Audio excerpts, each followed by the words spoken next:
আমাদের অতীত পাপ সমূহকে স্মরণ করে অনুতপ্ত হয়ে আমরা তওবা করব, ইস্তেগফার করব। আর যে মাতা পিতা মুরব্বিয়ান আমাদের কবরস্থ হয়েছে, পরপারি চলে গেছেন, আমাদের জন্য কত কল্যাণকর কাজ করে গেছেন, জায়গা জমি রেখে গেছে, বাড়ি ঘর রেখে গেছেন, তাদের তো আজকে অসহায়, কাছে থাকা সত্ত্বেও সংবাদ নিতে পারতেছি না, কি অবস্থা আছে তাও জানতে পারতেছি না। কারো তো আব্বা নেই, কারো তো আম্মা নেই, কারো ভাই নেই, এরকম অনেক আপনজন অনেকই হারাইছি। আজকে আমরা তাদের জন্য, তারা তো আমাদের দিকে চেয়ে রয়েছে।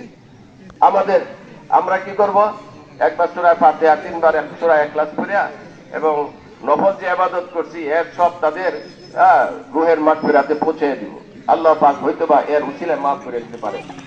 অনেকে দোয়া চাইছেন, মুরব্বিয়ান কবরস্থ হয়েছে, বিশেষ করে সদ্য আমাদের প্রাক্তন এই এলাকার মেম্বার ছিলেন আব্দুল বারী মেম্বার সাহেব, এনার ছেলেদের পক্ষ থেকে দোয়া চাইছেন।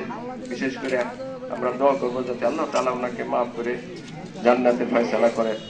আরো যাদের আমাদের আব্বা আম্মা নেই, বেঁচে নেই, তাদের জন্য আমরা সকলের জন্য দোয়া করবো, মুসলিম উম্মার জন্য আমরা দোয়া করবো।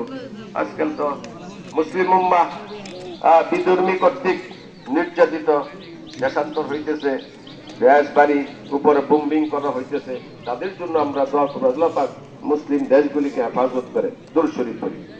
اللهم صل على محمد وعلى ال محمد كما صليت من الخاسرين. اللهم وفقنا لما تحب وترضى من القول والفعل والعمل والنية. إن الله على كل شيء قدير. يا حي